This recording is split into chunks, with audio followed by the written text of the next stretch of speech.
Good afternoon, everyone. Thank you all for joining us today for the District Connect Prep on capability statements. My name is Aziza Mazamil. I'm a business development specialist with the Department of Small and Local Business Development on the Business Opportunities team. We're just going to give a couple of minutes for more people to show up. So we'll be starting at 12:03 promptly. Thank you.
All right, good afternoon, everyone. Once again, thank you so much for joining us here today. You are currently in the District Connect Prep Session Part 1 on capability statements.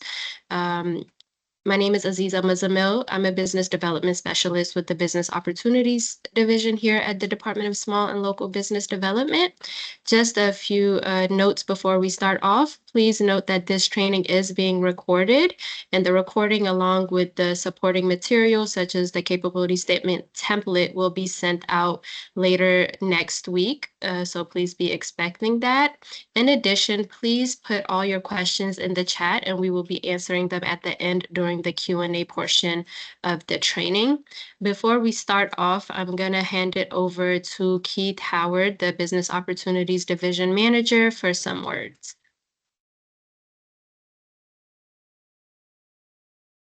Thank you, Aziza. I hope everyone can hear me. Good afternoon. We appreciate all of you being on this call. When I thought about this very important lunch and learn, I thought about the subject matter, capability statement. And if any of you have participated in technical assistance with me before, I like to start with your capability statement. It is the resume for the business, and it's a good conversation starter when you're in front of the government and trying to market your business. The reason why we're having it today is because on the horizon, a signature event for DSLBD, District Connect, is rapidly approaching. If you all are a CBE, Certified Business Enterprise, you all will be invited next Monday to register for District Connect, which will be October the 29th this year. District Connect is a full day event primarily focused on access to capital and access to contracting. And so, what we found in past years is those that have a capability statement on the ready usually can take advantage of that easier than those who don't have one. Now they've got to try and request a meeting, get business cards, et cetera, and exchange emails back and forth for 6 months. Nobody wants that. So this is a great opportunity for you to get some techniques and tips around your capability statement so that it is more than ready for you to help you market your business. So if you have any questions for us, you're in great, capable hands with Aziza here. We'll make sure that there's time set for questions and answers at the end. Please don't be shy. Ask your questions. And I look forward to seeing you at District Connect.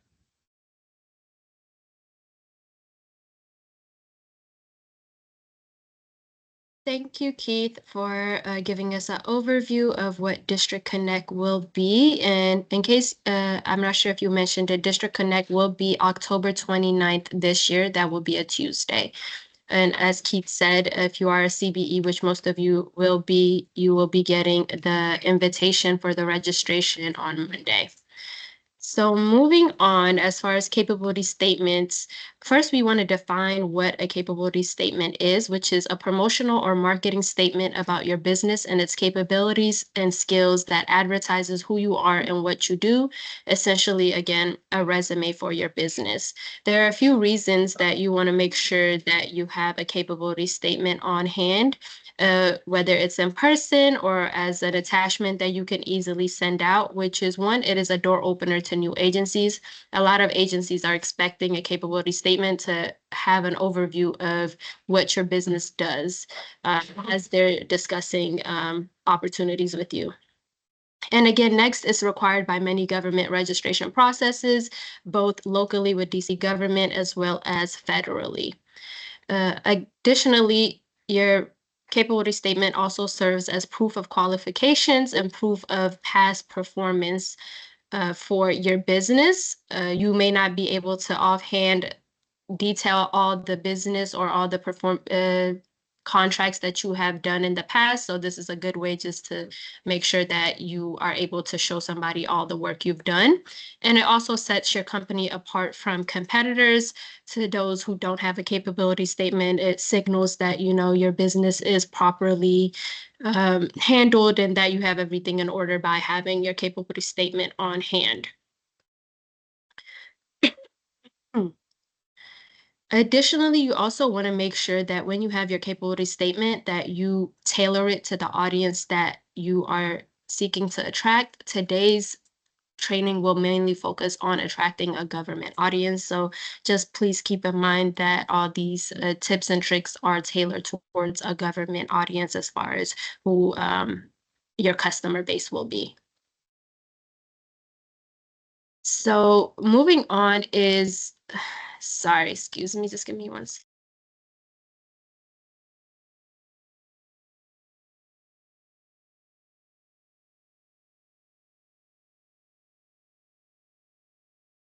Sorry about that. So yes, so moving on to the key areas and strategies to include in a successful capability statement, you want to make sure that throughout your capability statement that you identify and name all these categories. So these are core competencies / capabilities, differentiators, past performance, corporate data, and contact information. And we use these words specifically because these are the words that contracting officers or anybody in the decision-making seat is looking for.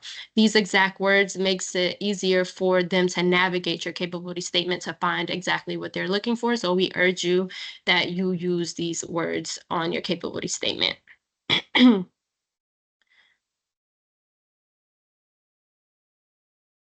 sorry about that. So we're going to take a deep dive into what you should be including in each of these sections. The first is the core competencies or capabilities.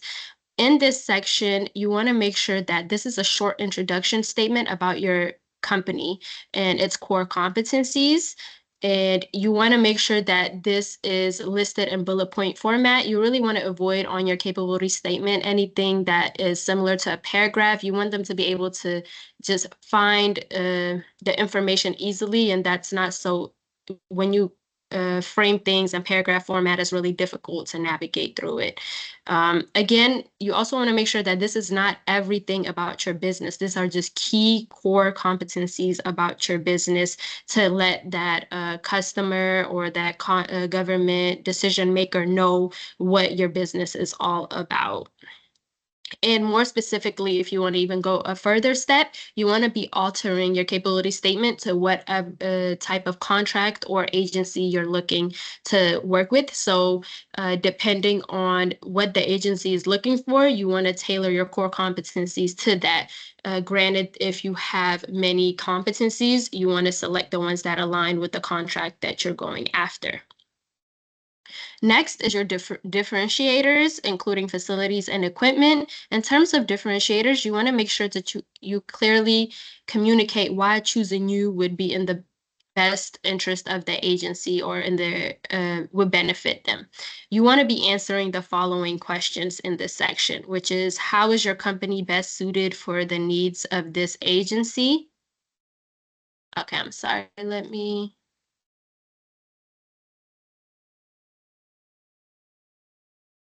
I'm seeing your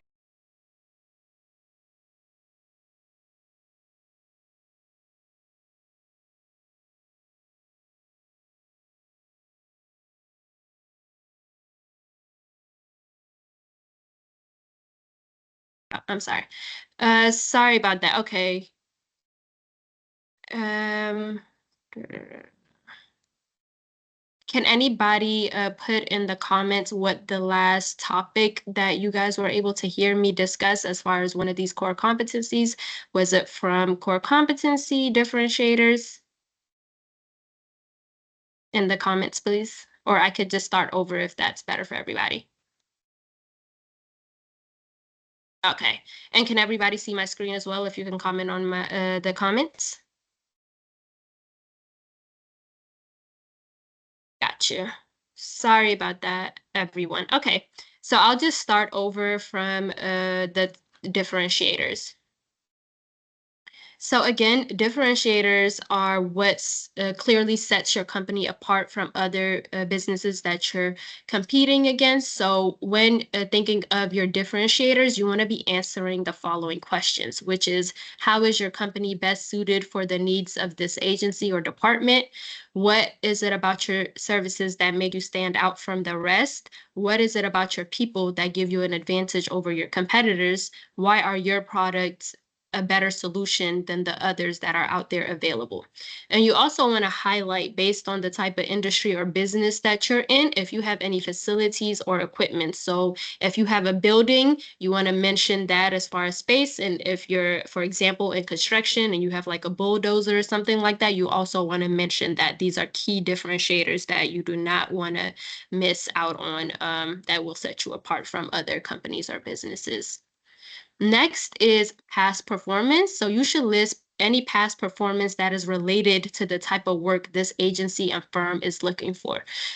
Generally, I know this is difficult, especially if you're a new business. If you're a new business and you have any expertise personally, in this line of work, you also just want to make sure you frame it or word it, but you want to include that in your past performance. But generally, if you have a lot of past performance, you want to make sure that when you're putting your past performance on your capability statement, that it aligns with the work that that agency is looking for. You just don't want to put any random thing on the capability statement.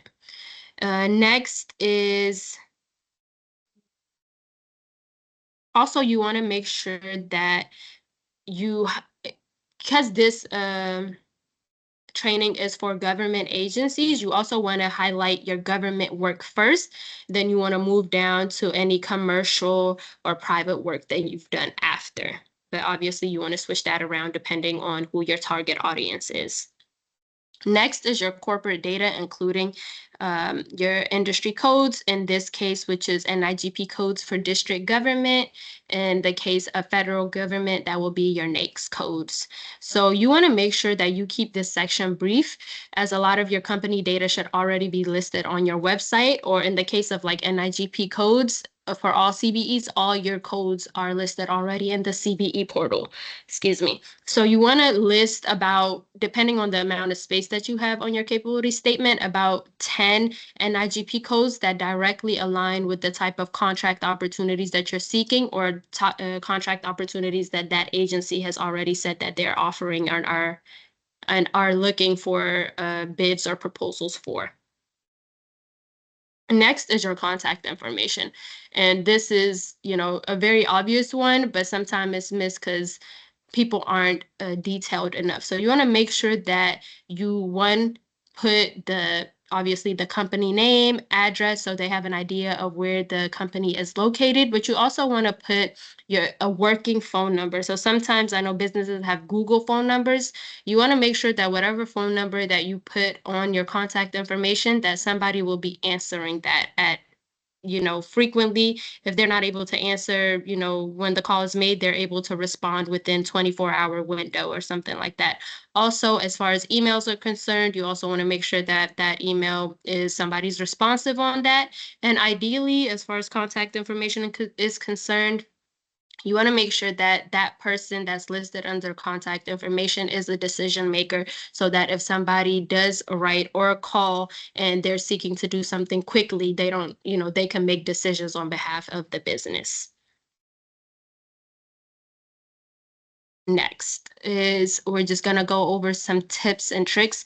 As mentioned before, you want to tailor your capability statement to your audience. So today's what we reviewed in the previous slides as far as capability statement basics was definitely tailored toward a government audience. So you want to make sure that if you are a government audience, you do that. And also in terms of federal, local, as I mentioned, you want to make sure the certifications that you're listing are, if they're local, you want to put your CBE. If you are seeking federal contracting and you have federal certifications, you want to put that on there as well, and especially the code. So if you're doing DC government, you want to make sure it's NIGP codes. If you're doing federal government, you want to make sure that you're putting NAICS codes. Next is, you want to make sure that your capability statement is easy to follow and find information on. You want to make it very pleasing to the eye and easy to navigate. So you want clear-cut sections and easily identifiable information. Again, just to follow up on that, you want to make it visually attractive and appealing with good photos, infographics, or illustrations of products and services. So you don't want it to just be all words on your capability statement. It's good to put your logo on there, and any visuals that relate to the type of industry or work that your business does are very, it enhances the capability statement. Additionally, you want to keep it current and up to date. So if you're a business that has been operational for a long period of time, you want to make sure you're keeping it up to date, especially in that past performance section. You want to keep your most recent work that's related to that agency, the type of work they're looking for, up front. And as we mentioned before, you want to create 2 capability statements, ideally. One that is 1 page. So if you're out and about, especially if you're a business that hasn't been in operation too long, like 1 to 5 years, 1 page should be it as far as providing a paper capability statement when you're at like networking events. But because you are operating, especially if you're getting a lot of business, you want to keep a capability statement with all your information on it. And that way it's easier to just create a capability statement that is for each opportunity that you're going after, if it makes sense. But as a general rule of hand, you want to keep that capability statement 1 page. And last but not least, I know this sometimes this slips our minds, is you always want to share your capability statement when you're sending it through email or online in a PDF format. A lot of times Word documents get corrupted, or they might not be accepted due to concerns with viruses, especially on government laptops and things of that nature. So you always want to make sure that you save it in PDF format and also send it out. This also makes sure that people can't really edit your capability statement. What you send is what they'll receive. I'm gonna unshare my screen very quickly, and I'm gonna reshare. We will be looking at a CBE capability statement template for you to kind of model it after.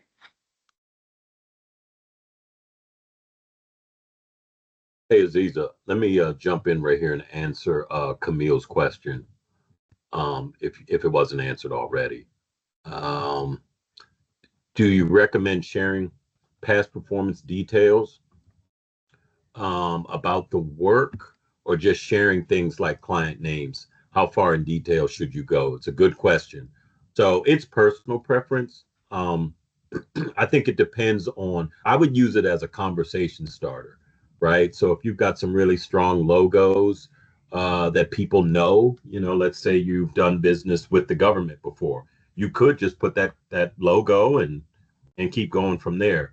You just don't want to put too much information, because then there's no reason to have a conversation, right? So maybe sometimes just the amount of the contract or the length of the contract. I think that's what I prefer. Is, hey, I just was awarded with the DC Public Schools a contract for tutoring services. I'm in the base year with 4 option years. That's it. If I do that, then that should have someone wanting to have a conversation with me about my past performance. So I always think less is best, but you just don't want to put too much information, but you don't want to put too little either. And then there's also, and Aziza will show you this in the template that she's using, what happens if you don't have um, past performance, right? And many don't. So then what do you do? So she'll go into that. I hope that answers your question, Camille.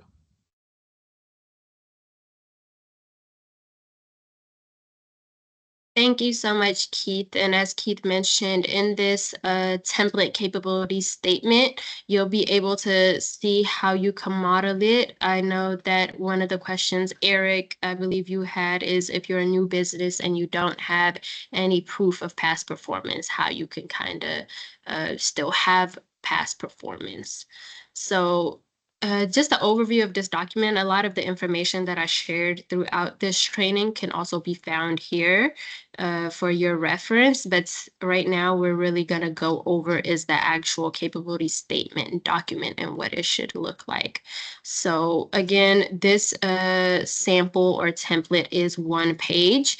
And you'll see here, I just want to highlight is first the not agency, the category names. So remember, we went over that you want to keep those exact names, as that's just what's standard in the government industry, and that's what they're looking for when they're trying to find certain information. They're trying to look for these titles. So that will be company data, capabilities, differentiators, past performance, and contact information.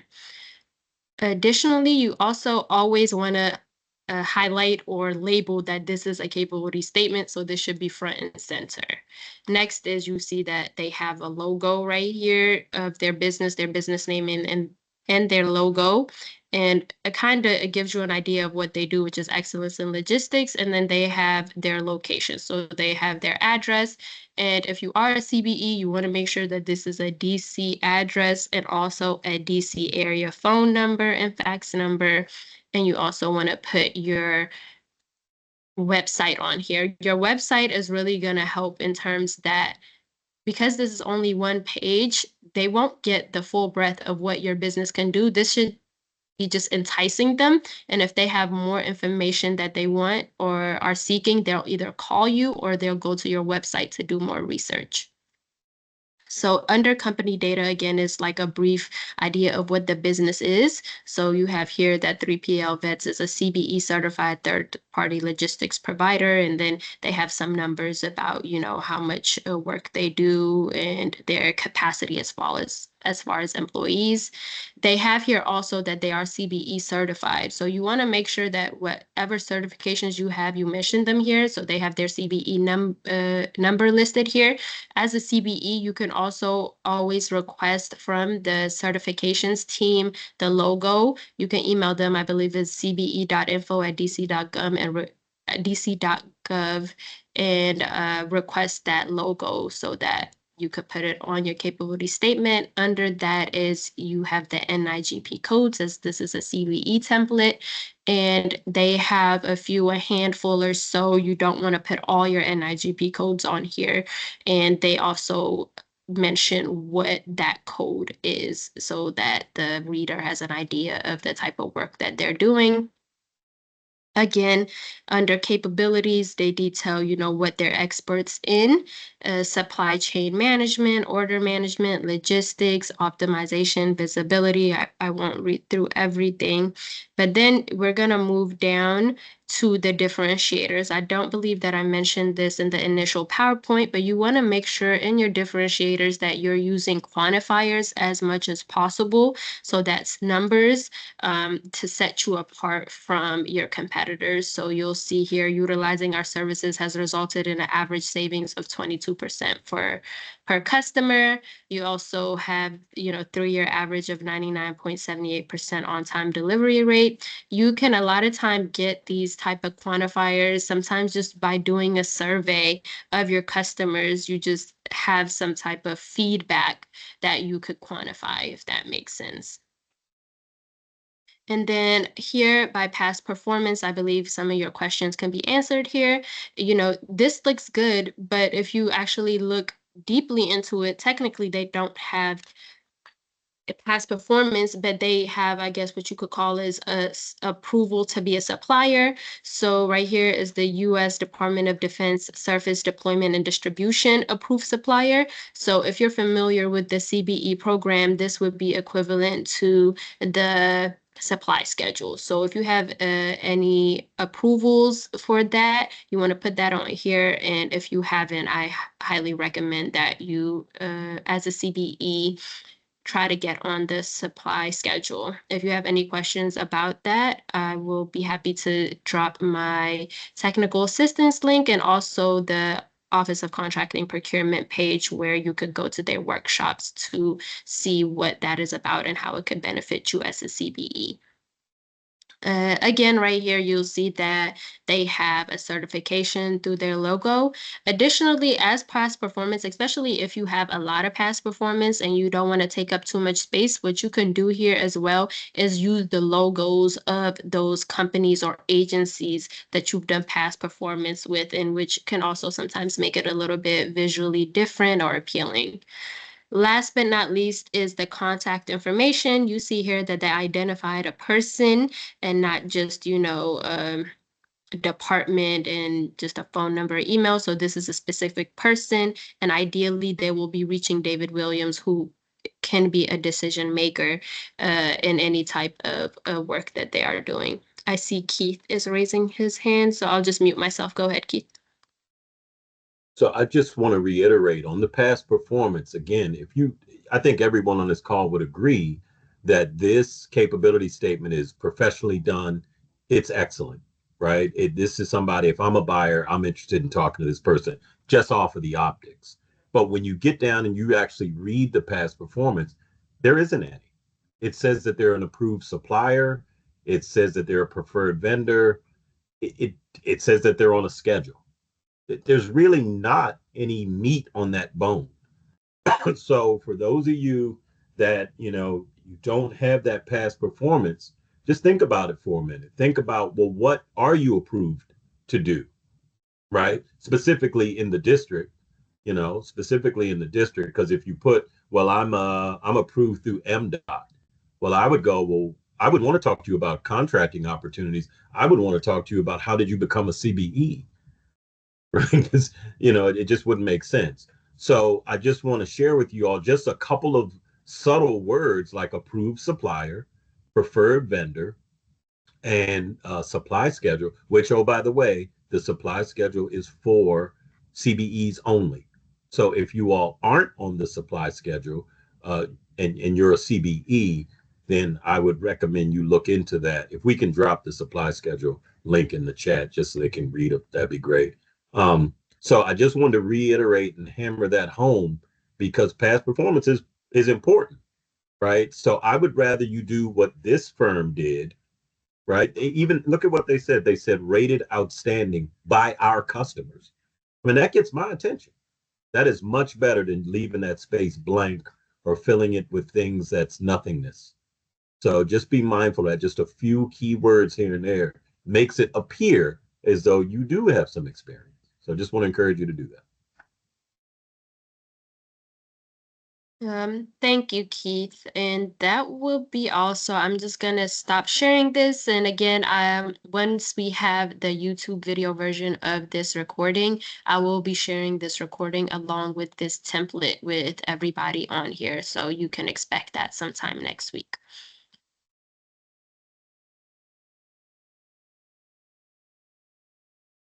So on to the Q&A portion of this. If you have any questions at this point, please put them in the chat. I will be going through the questions already in the chat to answer them first. I believe the first question was Eric about, as a new business, how do you put, proof of past performance, which we've answered. If you have any follow-up question, please feel free to put it in the chat. And yes, so we will be sending out this slideshow. Was the Yeah, so quantifiers one answered, Aziza? say that again. The quantifiers one, it looks like there was one about quantifiers. Yeah, so that's the one I am about to do now. As Okay. far as, can you explain what you mean by quantifiers with regarding to past performance? So again, that's like those numbers that we talked about when we were reviewing the template just now. So in terms of feedback from survey or just the outcomes of your work, you just want to put in numbers there. You don't want everything to just be words. In today's world, whether it be your personal resume or your business resume in terms of capability statement, you want to be able to numerically showcase how yourself or your business is making a difference or the impact that you're making numerically. So that's what we mean, quantifier. So percentage points or customers, you just want to put numbers there. So moving on.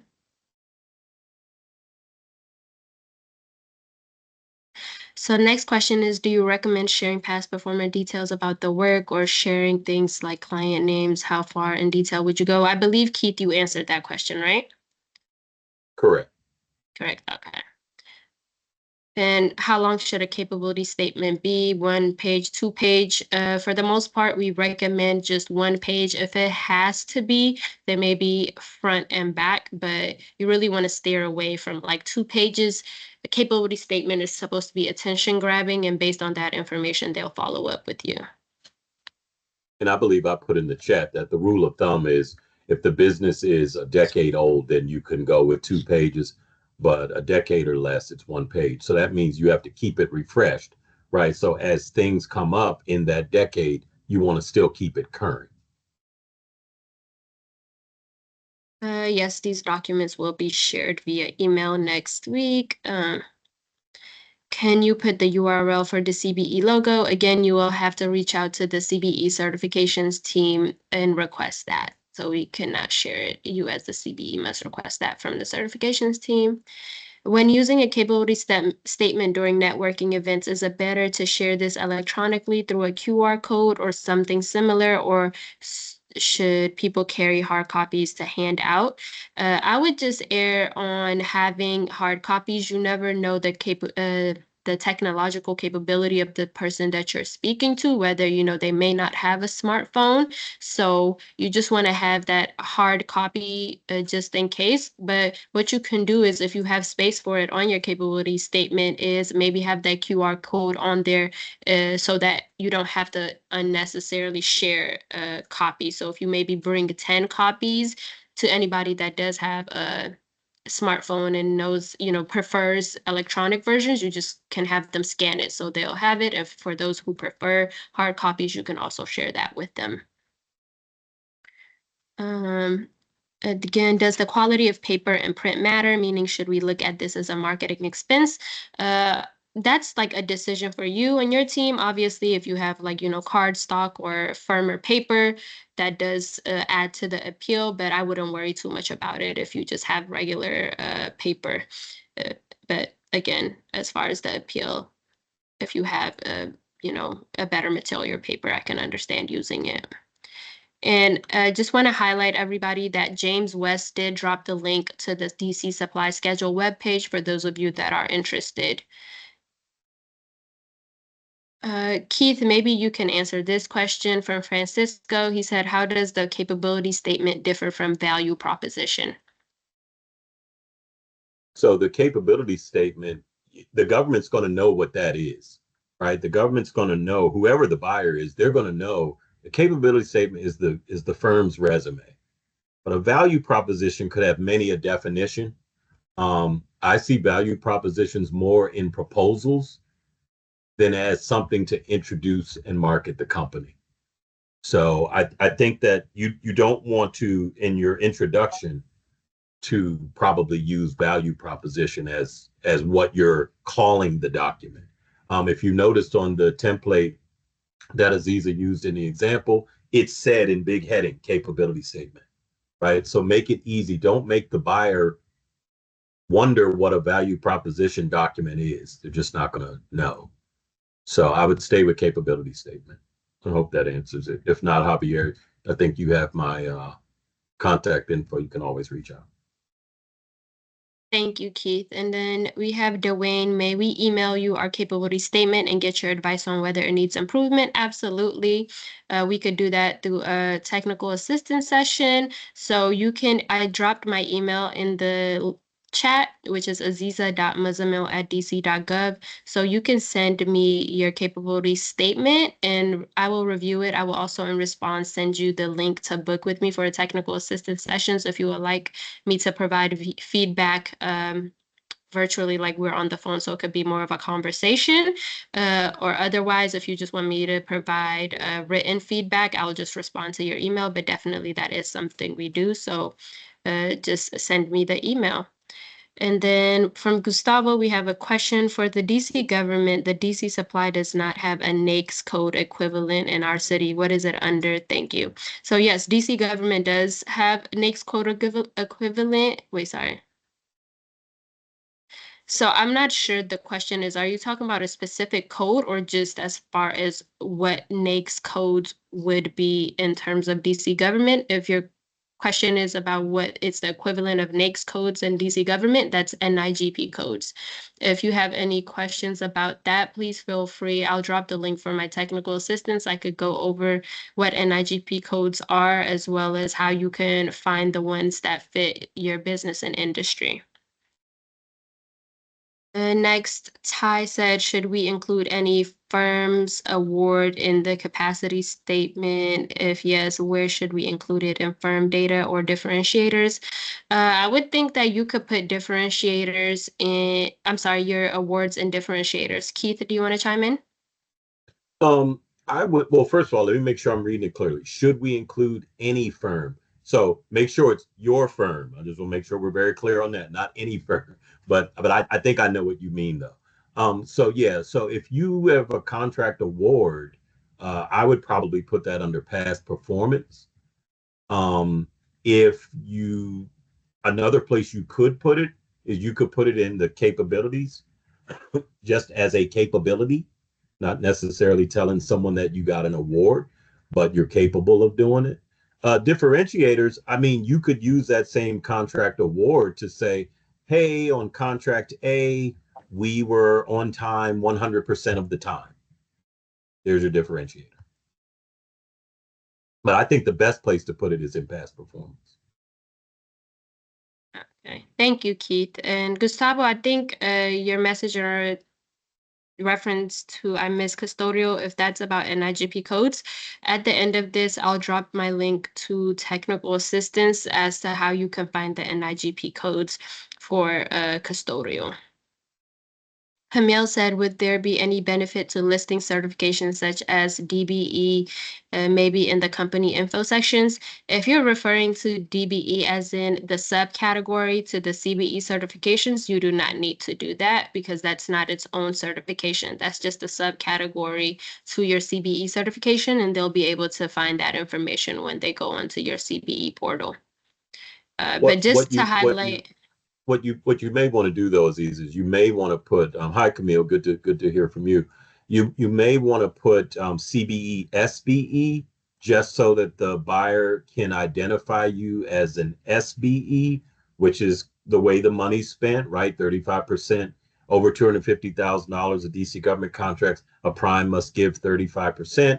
There's an agency spend for CBEs that are SBEs. But to Aziz's point, other than SBE, there's really no need to list all of your subcategories. What you may want to do to just tie a nice bow on it is just you could include the number of preference points that you have, depending on how much space you have in your capability statement. So if you have the full 12 points, and if you don't know what your preference points are, then you need to book technical assistance time with us so we can show you not only where yours can be found, but why they are important. But yeah, you could put a nice bow on it and just say preference points 12, right? We're still going to check it, but you could do that. Thank you, Keith. And then next is Livette. Should reference contacts be included? Two, you mentioned the statement be only one page. How many pages should the total packet be so it will not be too many pages? As Keith mentioned before, as far as how many pages, the standard rule is 1 page per 10 years of operations for your business. And then the first question, which is should reference contacts be included? No. So in past performance, when you identified that, that could be fine. But if they're asking for reference contacts, that means they're interested. So they'll reach out to you for those. Keith, do you have any add-ons? Not to that one. You nailed it. But I do want to go back to Camille's question because I that's why I got the best team in the business. So Katina just chimed in the chat. It was like, hey, don't forget though that in the DBE specifically, there is a spend on the federal side, right? So if you're doing business with the federal government, or let's say the Department of Transportation flows money down to DC's Department of Transportation, right? There could be a spend set aside for DBE, the certification, not your DBE category under your CBE program. So for those of you that are just strictly doing business with DC government, no, the DBE wouldn't, there is no spend set aside. But for those of you that are doing both, you do want to pay attention to, I'm glad Katina caught that. You do want to pay attention to that. So thank you, Katina.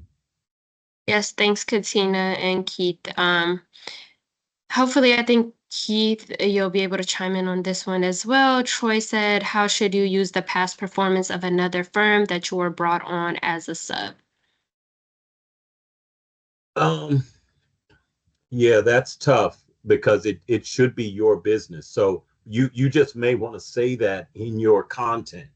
You may just want to say subcontract on whatever the contract was.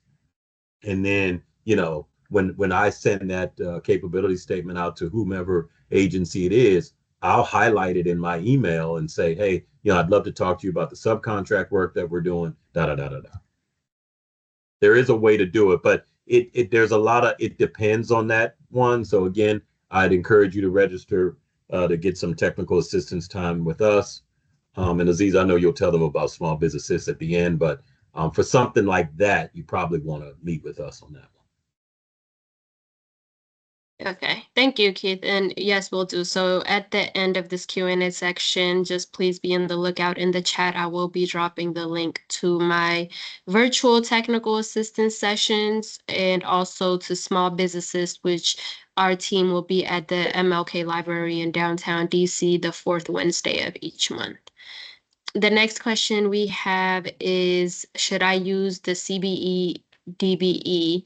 I think DBE is a major cert as well. Correct, question mark, but also Robert followed up with, but the DBE under the CBE is not the same as the DBE federal cert, correct? Yes, that is correct. So the DBE Disadvantaged Business Enterprise is not a certification on its own under the CBE certification program. It is just a subcategory.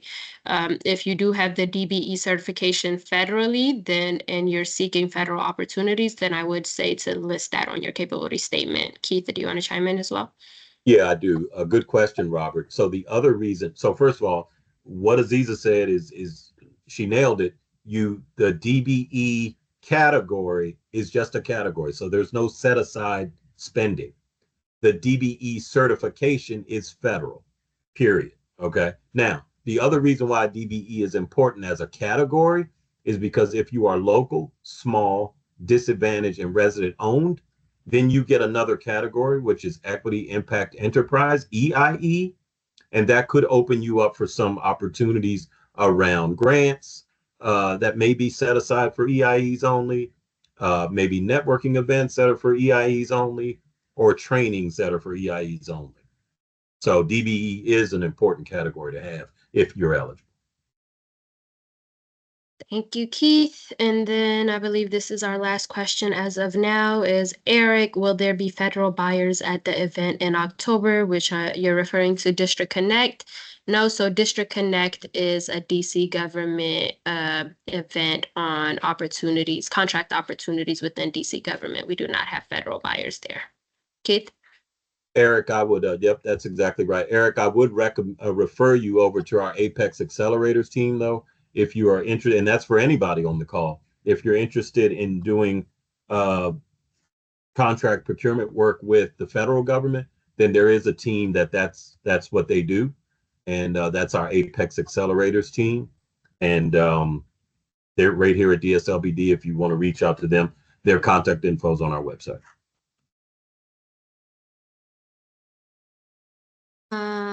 Without further ado, I believe that is the last question that we had. Thank you everyone so much for joining this part one. Be on the lookout. Let me just give me a second to look at my calendar. We will be having part two to this session on September 24th, which is on elevator pitches, which will be very helpful to learn how to verbally communicate your capability statement the day of at District Connect. So please be on the lookout early next week for the registration for that training as well.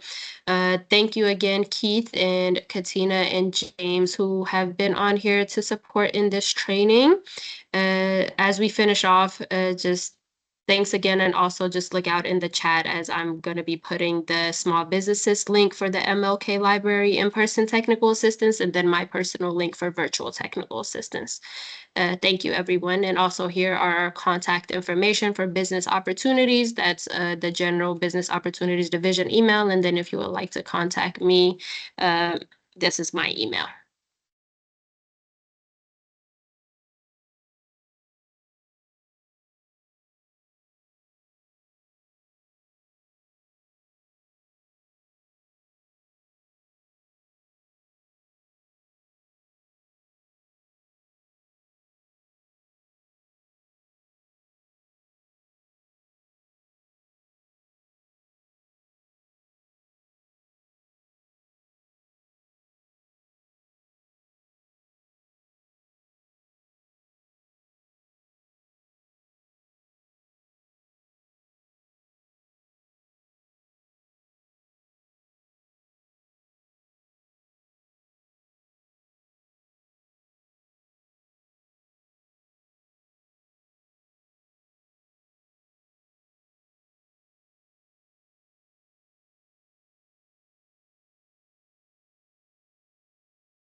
Hold on, guys. Just for anybody left in the chat, I have put the links for the MLK Small Business Assist and the virtual technical assistance.